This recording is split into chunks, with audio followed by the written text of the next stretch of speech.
हम सब इस अच्छी खबर से बहुत खुश थे। माँ ने मुझे सूजी का हलवा बनाने को कहा और खुद भगवान का शुक्रिया अदा करते हुए पाठ करने लगी। अगले दिन मेरे पति ने बैग में एक जोड़ी कपड़े भी रख लिए। उन्होंने बताया कि काम ज़्यादा है, अगर देर हो गई तो वहीं सो जाऊंगा। खाने की चिंता मत करना माँ, मैं खा लूँगा, कह टिफ़िन लेकर चले गए। मैं, दीदी और माँ बाजार चले गए। दीदी की पसंद की साड़ियों और 2-3 चादरों के कपड़े ले लिए। डिजाइन छपवा और धागे लेकर पाव भाजी खाकर घर आ गए। बहुत दिनों के बाद मीनल दीदी से छत पर मिलना हुआ। पता चला कि उसके सास ससुर वापस चले गए हैं। वो पिछली बार से खुश दिख रही थी। इधर उधर की बातें करते हुए मैंने उन्हें बताया कि हम जल्दी ही यहाँ से शिफ्ट हो रहे हैं। कारण जानकर वो भी खुश हुई, पर दूसरे ही पल उनके चेहरे पर उदासी छा गई। क्या हुआ दीदी? कुछ नहीं आध्या, तुम चली जाओगी तो मैं बात किससे करूँगी? बस यही सोचकर उदास हो गई। दीदी हम मिलते रहेंगे, आप चिंता मत कीजिए। उनकी बात सुनकर उदास तो मैं भी हो गई थी, पर क्या कर सकते हैं, सबके साथ जाना तो पड़ेगा ही। 1 हफ्ते में ही मैंने घर बदल लिया। बिल्कुल पास ही था मेरे पति का ऑफिस और केशव भैया को भी ज़्यादा दूर नहीं जाना पड़ता। भैया बता रहे थे कि उनका आधा रास्ता तय हो गया। दीपाली दीदी को तो वैसे भी अब कॉलेज जाना था। एक बात अच्छी हुई कि यहाँ तीनों कमरे एक ही मंजिल पर थे। ऊपर नीचे उतरने चढ़ने का झंझट खत्म। मालिक ने मेरे पति से पूछकर ही घर तय किया था। सुना था कि काफ़ी महंगा है। मुंबई पर हमें तो किराया नहीं देना था और न ही खरीदना था, पर माँ के कहने पर हमने अपना पुराना घर तब किराए पर दे दिया। और मज़े की बात ये थी कि मीनल दीदी ने हमारा घर किराए पर लिया था। वो किराए पर ही रहते थे। साथ वाली बिल्डिंग में तो उनके पति को भी ठीक लगा कि दोनों परिवारों के लोग उनसे मिलने आते ही रहेंगे, तो हमारा घर उनके हिसाब से ठीक रहेगा। हम जिस फ्लैट में आए थे, पता चला कि उनके मालिक की कई प्रॉपर्टी में से ये एक है। 3 कमरे, किचन और लिविंग एरिया सब सही था। बाहर बालकनी थी जो सामने सड़क की चहल पहल के दर्शन कराती थी। मेरी सबसे पसंदीदा जगह तो हमेशा से ही छत रही है। 2 वॉशरूम और बाथरूम अटैच्ड थे। सब नया नया और अच्छा लग रहा था। शुरू में मन लगने में समय लगा। माँ को नई जगह पर कुछ दिन ठीक से नींद नहीं आई, पर जल्दी ही सब घुल मिल गए नए माहौल में। 4थी मंजिल पर घर था, लिफ्ट लगी थी, तो माँ के लिए भी कोई परेशानी नहीं थी। समय पंख लगाकर उड़ रहा था। अब मेरे पति कुछ ज़्यादा ही व्यस्त रहने लगे थे। ज़्यादा सैलरी और घर मालिक ऐसे ही थोड़े दे देते हैं, उसके बदले अपनी आज़ादी भी गिरवी रखनी पड़ती है।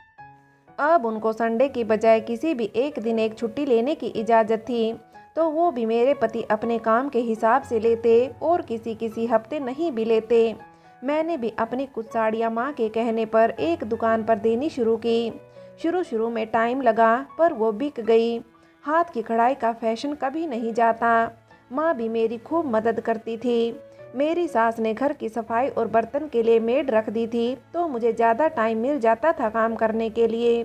5 साल बीत गए काम को जमाने में। दीपाली दीदी ने बीए करके सरकारी बैंक में नौकरी के लिए पेपर दिया, जिसमें वो पास हुई और नौकरी लग गई। एक अच्छा सा रिश्ता आया था विजय बाबू का, जो बैंक में मैनेजर थे। दोनों एक दूसरे को पसंद करते थे, तो उनकी दोनों की शादी करवा दी। दीदी की शादी होने के बाद केशव भैया ने बताया कि उनके बॉस अपनी इकलौती बेटी की शादी उससे करवाना चाहते हैं और वो भी उसे यानी मोहिनी को बहुत पसंद करते हैं। तो हम खुशी खुशी तैयार हो गए। एक बहुत बड़े होटल में कुछ मेहमानों के बीच उन दोनों की शादी हो गई और मेरी प्यारी सी देवरानी घर आ गई। मेरी सास की छोटी बहू और मेरी देवरानी को हम लोग पसंद नहीं आए, इसलिए वो 2-3 महीने में ही पहले अलग रहने लगे। फिर अपने पिताजी के घर पर हमारे केशव भैया को भी ले गई। केशव भैया बहुत दुखी थे जाने से पहले, पर माँ ने समझाया कि रिश्ता बनाया है तो निभाना चाहिए और जब मन करे तुम आ जाना, ये घर तुम्हारा ही है। मेरे पति बहुत नाराज हुए थे अपने छोटे भाई पर। उन्हें लगा कि उसने अपनी पत्नी को ज़्यादा ही सिर पर चढ़ा रखा है, तभी वो उसे अलग लेकर चली गई। माँ ने बहुत समझाया, पर उनका गुस्सा शांत ही नहीं हो रहा था। मोहिनी पर भी वो बहुत नाराज हुए। पहले कुछ महीने तो केशव भैया और मोहिनी हर हफ्ते मिलने आ जाते थे, पर धीरे धीरे मोहिनी ने आना बंद कर दिया। पर फिर भी केशव भैया हमसे मिलने जरूर आते थे। माँ का दिल तो इसी में खुश था। कुछ ही दिन पहले पता चला कि मोहिनी माँ बनने वाली है, तो माँ फूली नहीं समाई। मैंने अपने काम के लिए एक गैराज किराए पर लेकर कुछ लोगों को कढ़ाई के लिए रख लिया था। कुछ स्टोर मेरी साड़ियाँ हाथों हाथ लेते थे। मैंने अपने काम के चलने से खुली आंखों से एक सपना देख डाला था, अपनी एक छोटी सी दुकान का। उसी के लिए मैं कुछ पैसा जोड़ रही थी। इन 5 सालों में मेरे मायके में भी खुशी का अवसर आया था, भावना की शादी का, जिसमें मैं तो 1 महीना पहले ही चली गई थी। माँ और मेरे पति शादी से 1 दिन पहले आए थे। मेरी शादी की तरह शादी नहीं थी। भावना का पति निरंजन बाबू अपने पिता के साथ थोक के मसालों का काम करते थे। छोटा परिवार था, बस सास ससुर और ननंद। वैसे भी भावना को माँ ने 10वीं तक पढ़ा ही दिया। उसके पीछे कारण था कि आसपास के गांव की लड़कियां भी लड़कों के स्कूल में पढ़ने आने लगी थी। मयंक भी आगे की पढ़ाई करने इलाहाबाद चला गया था। शादी बहुत अच्छे से हो गई और मेरा रेशमा से मिलना भी हुआ। रेशमा 2 बेटे और 1 बेटी की मां बन चुकी थी। आगे बच्चे पैदा न करने का इंतजाम उसने पति से लड़ झगड़ कर अपना ऑपरेशन करवा कर किया। इतनी अस्त व्यस्त और परेशान थी कि मेरे बच्चे न होने पर उसने मुझे बधाई दे डाली। बहुत लोगों ने खुलकर तो किसी ने दबी जबान में मुझे बच्चे न होने का मीठा सा ताना भी दे डाला और बहुत सारी समझाइश भी कर डाली। माँ भी बार बार एक ही बात सोते समय लेकर बैठ जाती, आध्या तू तो शहरी हो गई है, तेरी सास कुछ नहीं कहती, कोई परेशानी तकलीफ तुझे ही होगी तभी बच्चा न हो रहा वगैरह वगैरह। मैं उनकी बात को सुनती रहती, क्योंकि जो कारण था वो सुनकर मेरी माँ को यकीन न होता, और अगर यकीन हो भी जाता तब भी कुछ नहीं किया जा सकता था। मैं इन सब बातों को हटाकर भावना को वो सब समझाती जो मुझे किसी ने नहीं समझाया था। वो मुझसे ज़्यादा पढ़ी थी और थोड़ा समय भी बदला था, तो वो समझदार थी। हम डोली विदा कराकर अगले दिन शाम को वापसी के लिए चल दिए। रेशमा के बच्चों को देखकर अपनी कमी का एहसास हुआ। कितनी अजीब बात है ना, जिसके पास जो चीज़ नहीं होती उसे बस वही कमी अखरती है। यही तो हमारी तकलीफ़ों का कारण है। मैं और मेरे पति कभी कभार अच्छे रिश्तेदारों या दोस्तों की तरह बात कर लेते हैं, बस वही काफ़ी होता है। काम में बिजी रहने से अब कुछ चुभता नहीं था, शायद आदत बन गई थी। उन्हीं दिनों मेरे पति घर पर कंप्यूटर ले आए। मुझे बताया कि धीरे धीरे सब हिसाब किताब कंप्यूटर पर ही किया जाएगा, तो सीख रहा हूँ। घर आकर भी बहुत देर तक वो कुछ न कुछ करते रहते। मेरा मन भी किया इस नई चीज़ को चलाने का और सीखने का। मैंने अपने काम में भी समय निकालना सीख लिया था किताबें पढ़ने के लिए। एक अजीब सी संतुष्टि होती है मुझे पढ़कर। हर तरीके की किताबें इंग्लिश और हिंदी में पढ़ी। नए नए शब्दों को बोलना, उनका मतलब सीखना मुझ में एक उत्सुक बच्चे को जिंदा रखा हुआ था। पर मेरे रास्ते उतने आसान नहीं थे जितने आसानी से मैंने सपने देख लिए थे। मेरी देवरानी ने एक बेटे को तय समय में जन्म दिया। माँ केशव भैया के ससुर से आग्रह करके हॉस्पिटल से घर ले आई कि 40 दिन हम इसका ध्यान रखेंगी तो बेहतर होगा। इसकी माँ होती तो हम न कहते, और नौकर तो नौकर ही होते हैं। वो अच्छे इंसान हैं। उन्होंने मोहिनी को भेजने में देर नहीं की। पूरा 40 दिन माँ और मैंने मोहिनी के सभी नखरों को हाथों हाथ लिया। उसके लिए एक साड़ी तो मैंने पहले से ही तैयार की हुई थी, बाकी बच्चे के कपड़े और खिलौने सब ला दिया। पर वो नामकरण होते ही अपने पापा के साथ अपने घर चली गई। मुझे तो पता ही था यही होगा, तो मुझे बस बुरा माँ के लिए लग रहा था। उन्हें पोते के साथ खेलना था, उसे बड़े होते हुए देखना था। उस दिन मोहिनी के जाते ही हमारे घर की व्यवस्था का समीकरण ही बदल गया। मोहिनी तो चली गई थी। मोहिनी के पिताजी ने एक आया रख दी जो सिर्फ बच्चे को देखती थी। मेरी सास के लिए उनका पोता कहना गोपाल और बाबू था, पर मोहिनी के लिए वो निशांत था। मैं और माँ 1-2 बार उनके घर गए बच्चे से मिलने। वो ज़्यादा देर बच्चे को उसकी दादी के साथ छोड़ती नहीं थी। झट आया को बुलाकर बच्चे को ले जाने के लिए कह देती। उस दिन हम जैसे ही घर आने के लिए उठे तो मोहिनी ने कहा, भाभी, अब आप भी बच्चा पैदा कर लो। देखो ना, माँ जी को बच्चे के साथ खेलने के लिए यहाँ आना पड़ता है। आपका बच्चा होगा तो सासू माँ का दिल भी बहल जाएगा। ठीक कह रही हो ना माँ जी। मेरी सास उनकी बात सुनकर बोली, ठीक कहा छोटी बहू, मुझसे यहाँ आया नहीं जाता बार बार। अब तुम ही आ जाया करना जब तुम दोनों को समय मिले। और आध्या को भी अब बच्चे का सोचना चाहिए, ये भी ठीक कहा। उस दिन के बाद माँ ने वहाँ जाने को नहीं कहा, पर घर आकर वो मुझसे बहुत झगड़ी थी। उनको लगा कि मुझे बच्चा पैदा नहीं करना क्योंकि मेरी सुंदरता कम हो जाएगी। मैं जानती थी ये गुस्सा मोहिनी का घुमाकर वहाँ आने से मना करने का था और अपने पोते को ना देख पाने की तकलीफ, इसलिए मेरा चुप रहना ही ठीक था। माँ मेरे कुछ न बोलने पर ज़्यादा नाराज़ हो गई। धीरे धीरे वो बहुत चिड़चिड़ाने लगी थी।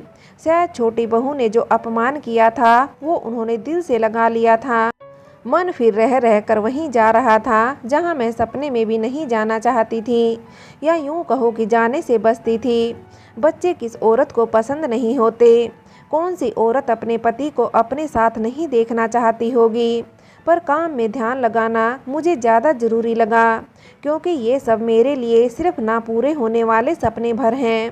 काश बच्चा पैदा करने के लिए आदमी की ज़रूरत ना पड़ती, या फिर कोई ऐसी शक्ति होती स्त्रियों के पास कि जब वो चाहती माँ बन सकती, बिना किसी पुरुष की मदद के। सोचकर हंसी आ जाती है। अपने दिमाग में उल्टे पुल्टे विचारों के म्यूजियम से जो इन सालों में बन गया है। माँ का हर दूसरे दिन वही सब कुछ कहना कुछ दिनों के लिए बंद हो गया था, क्योंकि दीपाली दीदी ने 2 जुड़ा बच्चों को जन्म दिया था, एक बेटा और एक बेटी। मैं मामी बन गई और माँ नानी। एक ही बार में दीदी की फैमिली पूरी हो गई थी। मैं भले ही माँ नहीं बनी, पर मेरे पति की वजह से मुझे मामी, ताई और भाभी जैसे रिश्ते तो मिले थे। 2 बच्चे को संभालने के लिए दीदी ने 3 साल की बिना सैलरी की छुट्टी ले ली थी। कुछ समय वो ससुराल रहती और कुछ दिन हमारे पास। बस ऐसे ही मिलजुल कर बच्चों की देखभाल हो रही थी। माँ ने घर में सत्यनारायण की पूजा रखवाई। केशव भैया और मोहिनी अपने बेटे के साथ आए। भैया तो वैसे ही आते रहते थे, पर माँ और बच्चा बहुत दिनों बाद ही मिल रहे थे। दीपाली दीदी का भी पूरा परिवार आया था और मेरे पति के कुछ दोस्त। मैंने बुलाया तो मीनल दीदी को भी था, पर उनकी तबीयत ठीक नहीं थी तो वो नहीं आए। माँ ने पूजा के लिए अपने गुरुजी को बुलाया था। सब अच्छे से हुआ। सुबह से शाम तक भाग दौड़ करके बहुत थक गई थी। सबके जाने के बाद जब गुरुजी ने मुझे और मेरे पति को अपने पास बुलाया और अपने हाथों से प्रसाद दिया और पुत्रवत भव का आशीर्वाद भी, मेरे पति गुरुजी को छोड़ने चले गए और मैं सब काम समेटने लगी। माँ को गुरुजी के दिए प्रसाद और आशीर्वाद पर यकीन था और मुझे अपनी बदकिस्मती का पर कुछ दिनों के लिए माँ ने कुछ भी कहना छोड़ दिया था। 3 महीने तक प्रसाद और आशीर्वाद का फल मिलता ना देख माँ फिर से अधीर हो गई। एक दिन दीपाली दीदी भी आई हुई थी तो माँ ने उनके सामने फिर वही बातें दोहराना शुरू कर दी। मुझे तो लगता है कि तुझमें कोई कमी है, कल चलकर डॉक्टर को दिखाकर आते हैं। दीपाली दीदी ने भी कहा, भाभी एक बार डॉक्टर से सलाह ले लेते हैं, अब तो काफ़ी समय हो गया है। ठीक है दीदी, मैंने कुछ कहने से बेहतर उनकी बात को मानना ठीक समझा। अगले ही दिन माँ मेरा चेकअप कराने ले गई। उन्होंने सब चेक करके बता दिया कि आपकी बहू बिल्कुल ठीक है। आप एक बार अपने बेटे को भी चेकअप के लिए कहिए, कमी उनमें भी हो सकती है। माँ ये सुनकर डॉक्टर पर ही गुस्सा हो गई, क्योंकि उनके हिसाब से आदमी में कभी कमी नहीं होती, सिर्फ औरतें ही बांझ होती हैं। पर मैं बांझ नहीं, ये तो उन्हें पता चल ही गया था, तो आगे मैंने कुछ कहना सही नहीं समझा। मेरी सास की कोई गलती नहीं थी, क्योंकि जो उन्होंने देखा था बस वही जानती थी। पर माँ वहाँ से आने के बाद से गहरी सोच में थी। माँ ने रात को रोज़ की तरह पहले खाना नहीं खाया, वो बेटे का इंतज़ार करती रही। उनके आने के बाद हम सब ने खाना खाया और माँ ने डॉक्टर की बात बतानी शुरू कर दी। वो हम दोनों पर ही गुस्सा हो गए। अब बच्चा नहीं हो रहा तो मैं क्या करूं? बेटा एक बार तो किसी अच्छे से डॉक्टर से मिल ले, पता तो चले कि क्या परेशानी है। आगे उम्र बढ़नी है, मर्द तो जवान रहता है पर औरत नहीं। माँ की बात सुनकर ठीक है माँ कहकर उठकर कमरे में चले गए। रसोई समेटकर मैं भी अपने कमरे में गई तो वो कंप्यूटर के सामने बैठ काम कर रहे थे। थोड़ी देर काम करके वो सोने के लिए पलंग पर आ गए। सुनो, आप एक बार माँ के लिए ही डॉक्टर के पास जाकर टेस्ट करवा लीजिए। मैं किसी डॉक्टर के पास नहीं जा रहा। हमारे बीच एक अरसे से कोई रिश्ता ही नहीं तो बच्चा कैसे होगा। तुम्हें घमंड है अपनी खूबसूरती का तो मैं भी तुम्हारे सामने गिड़गिड़ाने वाला नहीं। उन्होंने बिना मेरी तरफ देखकर कहा, ये गलत है। आप जानते हैं, आप जो पुड़िया खाते थे वो मैंने एक बार जहाँ से खरीदते थे वहाँ देखा था आपको। ये जो ऐसे झोला छाप होते हैं वो सिर्फ लूटते हैं, इलाज नहीं करते। उससे बेवजह का जो जोश आप में आता था वो भी कुछ नहीं कर पाता था, तो फिर उसको भी क्यों करना। मैंने एक कड़वे सच को कहने की हिम्मत जुटा ही ली थी। बस एक औरत को सेक्स ही तो नहीं करना होता पति के साथ, भावनात्मक रिश्ता भी आपने बनाना जरूरी नहीं समझा। आप तो मुझसे ज़्यादा पढ़े लिखे हैं, फिर आप नहीं जानते कि आपकी परेशानी का हल कहाँ मिलेगा। आपने कोशिश ही नहीं की। अभी मैं आगे कुछ कहती कि उनका जोरदार तमाचा मेरे गाल पर पड़ा। मैं दर्द से करा उठी। माँ को आवाज़ न जाए सोच अपने मुंह पर हाथ रख लिया। बेशरम औरत, तेरे लिए मैंने क्या नहीं किया। तुझे पढ़ाया, आज़ादी दी, अपने हिसाब से रहने की, और मुझसे ही जबान लड़ाती है। उनका मुंह भी चलता रहा और हाथ भी। मैं चुपचाप मार खाती रही। जब वो थक कर हाँफने लगे और बेड पर बैठ गए तो मैं धीरे से उनके पास गई और घुटनों पर बैठ उनकी आंखों में आंखें डालकर कहा, जो मेरे लिए किया वो आपकी कमी को छुपाने के लिए एक रिश्वत थी, पर मैंने आपकी अच्छाई समझी और अपना मुंह बंद रखा। पर आज चुप रहने का कोई कारण नहीं। हाथ उठाकर आपने साबित कर दिया कि आप सिर्फ और सिर्फ अपनी कमी को जितना टाल सकते थे उतना टालते रहे, और वो झोला छाप दवा खाकर जो आप करते थे वो भी बस एक दिखावा था या मुझ पर एहसान करने की कोशिश, पर असल में अपनी गलती को थोड़ा कम करने की सोची समझी साजिश थी। मेरी बात सुनकर वो फिर गुस्से से भर गए। तेरे कहने का मतलब क्या है? मेरे कहने का मतलब आपको अच्छे ढंग से समझ आ गया है। इतने भोले नहीं हो आप जो गाजर मूली या केले से बच्चे पैदा होते हैं, समझते हो। मैंने कभी टोका नहीं तो सोचा होगा कि कम पढ़ी लिखी आद्या को क्या पता होगा ये सब। अब उनकी नज़रें झुकी हुई थी।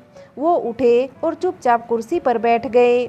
मैं हाथ मुंह धोकर आई तो उनको ऐसे बैठे देखकर कहा, मैं चाहती तो आपकी माँ को सब बता सकती थी, पर मैं चुपचाप उनकी कड़वी बातें सिर्फ इसलिए सुन रही थी क्योंकि वो केशव भैया के बेटे को, अपने पोते को खिला नहीं पा रही है तो वो दुखी हैं। दादी बनकर भी वो दादी वाली खुशी महसूस नहीं कर रही हैं तो उनकी तकलीफ़ को समझती हूँ।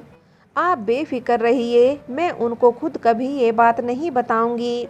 आप बताना चाहे तो बताना, नहीं बताना हो तो भी कोई बात नहीं। ऐसा कई औरतों के साथ पहले भी हुआ होगा और होता होगा और होता रहेगा भी। चुप रहना हम औरतों को जन्म होते ही सिखाना शुरू कर दिया जाता है, तो मैं भी चुप ही रहूँगी। वो चुपचाप बेड पर हमेशा की तरह पीठ करके लेट गए, पर मैं तो उस दिन हर बात बोलना चाहती थी। उनका मुझ पर हाथ उठाना मेरे स्वाभिमान और अभिमान दोनों के लिए भारी पड़ रहा था। वो मुझे सुन रहे थे और मैं बोलती जा रही थी। आज भी मैंने डॉक्टर से मिलने के लिए अपने लिए नहीं, माँ के लिए कहना चाह रही थी। आप एक कदम तो बढ़ाते, हम बच्चा गोद ले सकते थे, या क्या पता कुछ और रास्ता निकल आता। मैं एक बार फिर से हमारा रिश्ता ठीक करना चाह रही थी, पर आप पुरुष हैं, आपका अहम अपनी कमी को स्वीकार करने ही नहीं दे रहा, तो मुझे भी अब कोई इच्छा नहीं है इस मरे हुए रिश्ते में जान डालने की। कह मैं चुप हो गई और कमरे में अजीब सा सन्नाटा पसर गया। रात कब बीत गई और सुबह कब हुई पता नहीं चला। सारी रात बस यूं ही कट गई आगे का सोचकर। पास रखी घड़ी देखी तो सुबह के 4 बज रहे थे। मैं कमरे से बाहर आकर बालकनी में बैठ गई। इतनी चहल पहल रहती मानो ये शहर कभी सोता ही नहीं। फ्रेंड्स, आगे की कहानी के लिए कहानी का अगला भाग देखें।